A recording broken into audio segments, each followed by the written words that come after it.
Bem-vindo ao podcast O Lado Bom.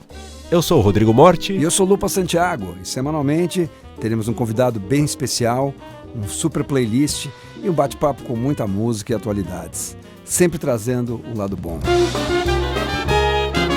E no primeiro bloco, o outro lado. E no programa de hoje, a gente recebe a Stella Renner, diretora, produtora, roteirista, sócia da Maria Farinha Filmes. Fizemos uma playlist super bacana, com grandes clássicos da música brasileira, eternizados em trilhas de grandes filmes do cinema brasileiro, né, Lupa? Conta alguma história aqui no outro lado. Bom, hoje pro nosso bloco aqui, o outro lado, trouxe um outro caos aí. Esses golpes que dão no pessoal aí pelo telefone, sobre de uma amiga da minha mãe que levou um golpe por WhatsApp esses dias, através de uma rede social. Ai, não. Cara, aí eu lembrei de uma história engraçada pra caramba, que foi há um tempo atrás. Agora minha mãe tá namorando até, mas quando ela tava solteira, que bom. Separada, né? Mas, enfim, ela tava numa rede social e aí teve um cara que contactou ela e tal. E foi engraçado, porque o cara virou e falou: eu sou australiano e trabalho nas plataformas da Petrobras. Eu já achei engraçado, porque ele só escrevendo, né? Ele falou: desculpa, eu não sei português. E o português estava excelente, assim, cara. E aí começou assim a história. E aí ele falou: eu tô indo pro Brasil e vai levar 7 dias. Aí eu dei uma olhada, assim, eu falei: cara, 7 dias, esse cara vai vir muito rápido, cara, tá estranho pra caramba. Aí eu falei: mãe, me dá aqui o celular, deixa eu começar a interagir com esse cara que eu tô achando que é golpe. Aí eu comecei a conversar com o cara e o cara: não, meu amor da minha vida, você é a mulher da minha vida. E eu já fingindo que era minha mãe ali, né? Aí eu falei: mas eu nem te conheço, né, cara? Conheci faz 2 dias no WhatsApp, você já tá falando que eu sou a mulher da sua vida. Não, você é a mulher da minha vida. Tudo bem. Aí ele falou que entrou no navio. No dia seguinte ele entra em contato e me escreve uma mensagem gigante, falou: amor da minha vida, não sei o quê. O navio está afundando. Como é que o navio está afundando no dia seguinte? Aí eu olhei, eu dei uma olhada, o cara parece que não tem internet, né? Eu dei uma olhada lá no previsão do tempo ali dele, falou que tava perto de Sydney e tal. Falei: cara, em Sydney tá um baita sol, né? Eu até falei pra ele: fica tranquilo que não vai chover, vai ficar bom, você vai conseguir cessar. E ele escrevia uma mensagem imensa, né? Aí ele falou: não, eu tô afundando e não sei o que. Aí eu já tinha certeza que era golpe. Aí eu peguei um negócio do YouTube do Titanic e já mandei, né?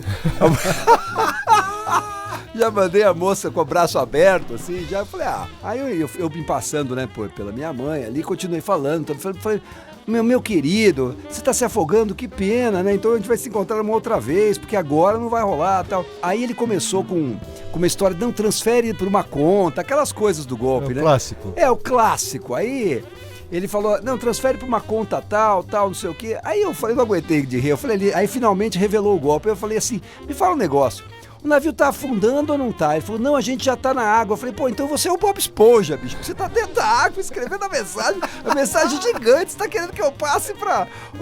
Eu falei: faz o seguinte. Eu falei: se for urgente, passa pra mim o dinheiro, porque se você morrer, eu fico com o dinheiro, pelo menos. Agora, se você quiser que eu transfira antes, eu não vou transferir. Lado a lado. Toda semana, um convidado especial pra bater um papo com a gente sobre atualidades e muita música. Hoje no Lado a Lado a gente recebe a Stella Renner, super diretora, sócia da produtora Maria Farinha Filmes. Recentemente criou, escreveu e dirigiu a série de ficção Aruanas, exibida na TV Globo e Globoplay, entre tantos outros sucessos. Oi, Stella, um prazer te ter aqui com a gente. Oi, Rodrigo. Oi, Lupa. Obrigada pelo convite.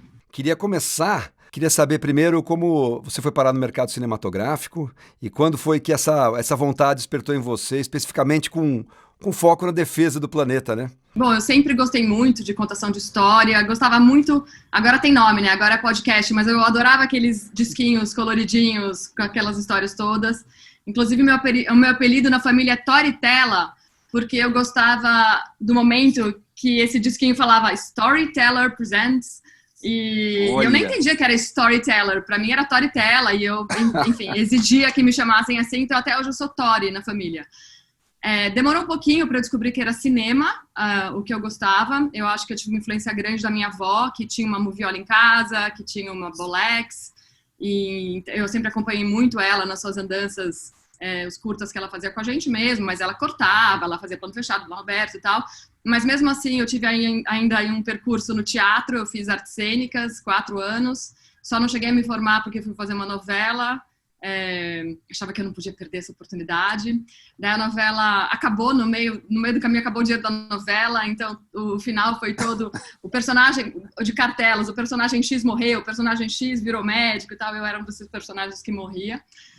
E daí eu falei, não é isso, eu não quero ser atriz, eu quero ser diretora, eu quero ser roteirista, sempre gostei muito de escrever, desde sempre. E daí eu fui estudar cinema nos Estados Unidos, fui fazer mestrado, eu me formei na SPM, em comunicação social, e fui fazer mestrado em cinema nos Estados Unidos e me encontrei, foi lá que eu me encontrei.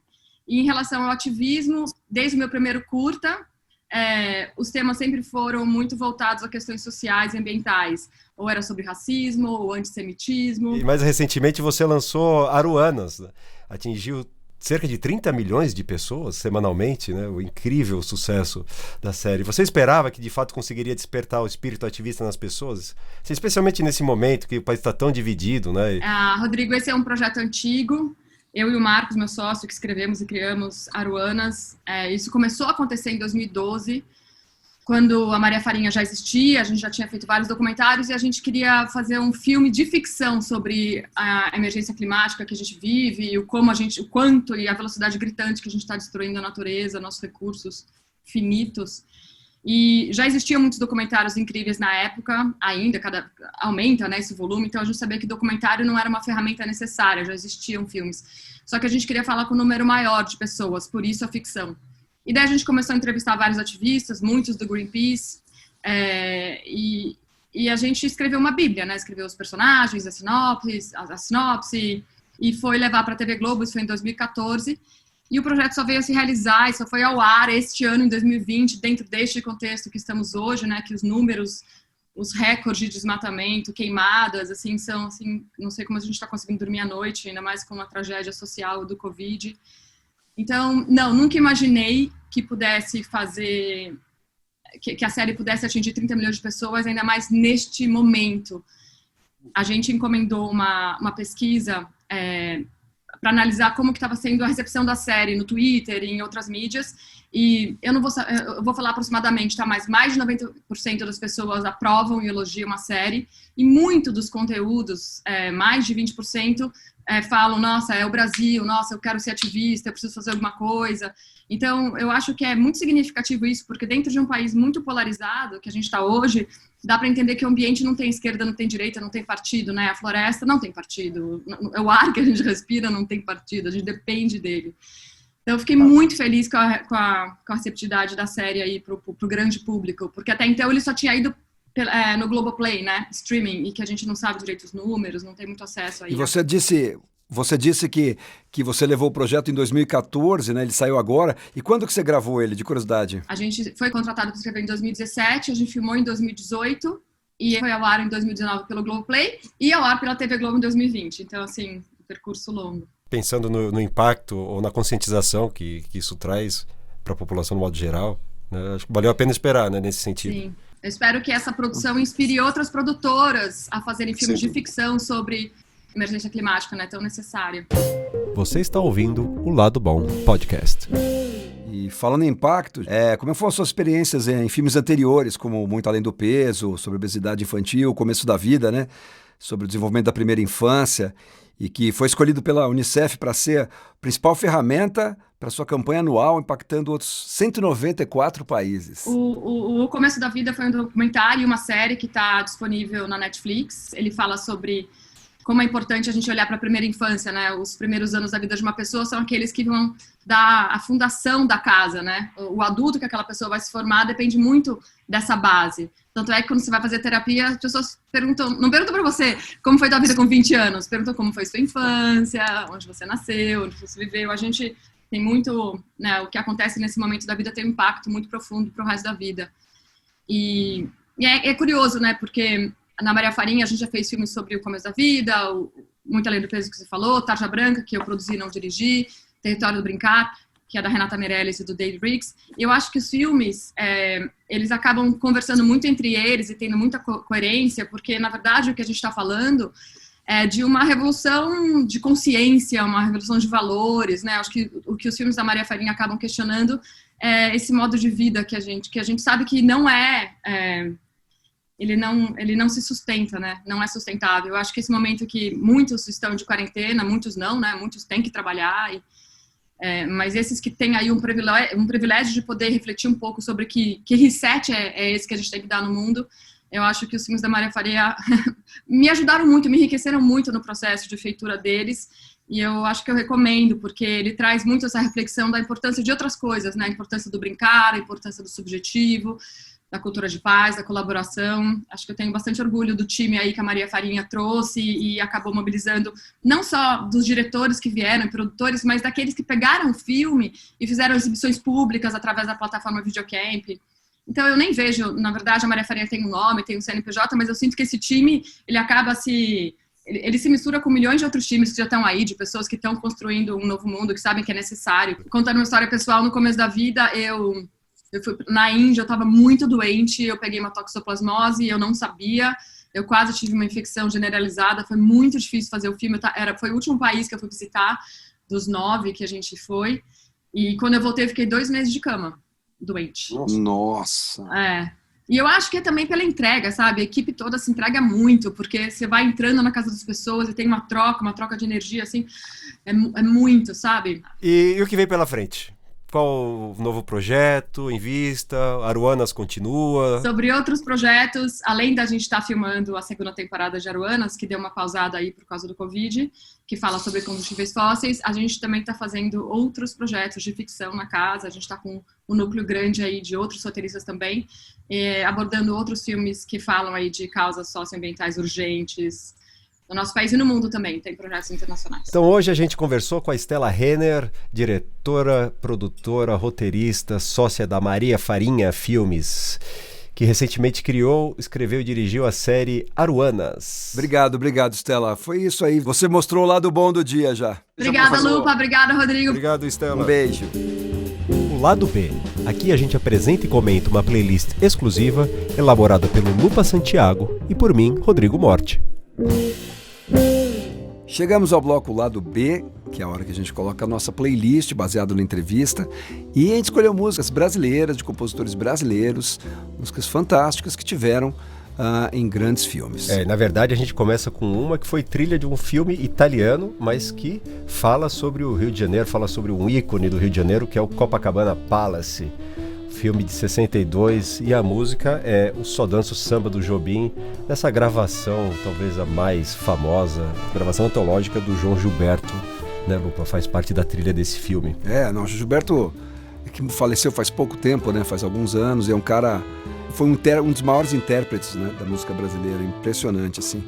E ele é engraçado porque ele repetiu nos discos dele, parecia que ele tinha um repertório grande, lógico, mas menor que outros compositores, talvez, mais que outros intérpretes. Mas ele repetia muito as versões, é engraçado, ele repetia as composições, mas sempre versões muito diferentes. Desafinado, assim você ouve em vários discos diferentes, com uma melhor que a outra. Rosa Morena também, Só Danço Samba, todos os discos que ele grava tem muita coisa, as versões são muito lindas, assim, da mesma música. A próxima é o Samba do Avião? Samba do Avião, do Jobim. Essa música é uma das minhas preferidas. Diz a lenda que ele compôs, né, imaginando que ele está chegando no Rio, né, de avião. Também é uma música que entrou nesse filme Copacabana Palace. A próxima é outra do Jobim, Anos Dourados. Foi trilha de uma série da Globo, né? Chamada Anos Dourados, né, homônimo. Do disco Passarim, né, um disco do final da década de 80, um disco que ele gravou com a banda nova, né? Eu gosto muito dessa fase, tinha o Jacques Moreira-Leibal, tinha o Danilo Caymmi. Uma das músicas mais bonitas que eu já ouvi na minha vida. Inclusive esse disco, Passarim, parece ele a conclusão de toda a carreira do Jobim, assim, impressionante. Todos os discos dele são bonitos, mas o Passarim é um dos meus preferidos, assim, de toda a história. Se tivesse que levar 3 discos para uma ilha, o Passarim com certeza estaria entre eles. Sim. Do Jobim eu levaria esse e o Terra Brasilis. Bom pra caramba. Vamos seguir com Alvorada, do Cartola. Essa música tá no filme Cidade de Deus. Cartola, que é um baita músico, né? Um baita compositor, cantor. Ele tinha aquela máxima de... na época dele, né? Ele foi muito prejudicado porque ele vendeu os direitos da maior parte das músicas dele, né? O pessoal se aproveitava nas gravadoras na época dele. E eu lembro dele de perguntarem para ele, falou, você não vende essa música? Ele falou, mas como que eu vou vender música, né? A música tá aqui, é só para tocar e as pessoas gostarem. Como é que eu vou vender a música, né? A próxima é o Tema de Amor, de Gabriela. Tem outra faixa do disco Passarinho também, do Jobim. Também foi trilha de filme e de séries, né, da televisão. A Sônia Braga, né? Jorge Amado. E é incrível, né, como uma canção com uma forma tão grande, também com um arranjo que se desenvolve, né, numa estrutura mais longa e te captura do começo ao fim, né? A melodia é forte, acho que a música se renova, né? Ela é longa, mas parece que ela tem várias músicas dentro da mesma, né? Parece quase uma ópera, assim, é uma suíte, né? Lindíssima. Quase uma mini sinfonia, né? Tem vários movimentos, né? Tem um movimento mais rápido, mais lento, tem toda uma história numa canção, é belíssimo. E a última da playlist, Nervos de Aço, né? Do Lupicínio Rodrigues, e aqui na interpretação do Paulinho da Viola, também dos meus favoritos. Uma versão ao vivo aqui do acústico dele. Hoje a playlist está muito sofisticada, Lupa, dá vontade de brindar com um chopp no Garota de Ipanema. Em homenagem aí ao Jobim, ao Cartola, ao Paulinho da Viola, salve toda essa moçada da Pesadíssima. Obrigado pela audiência, eu sou o Rodrigo Morte e esse foi O Lado Bom. E eu sou o Lupa Santiago, sigam a gente nas redes sociais, O Lado Bom Podcast. Valeu e até a próxima.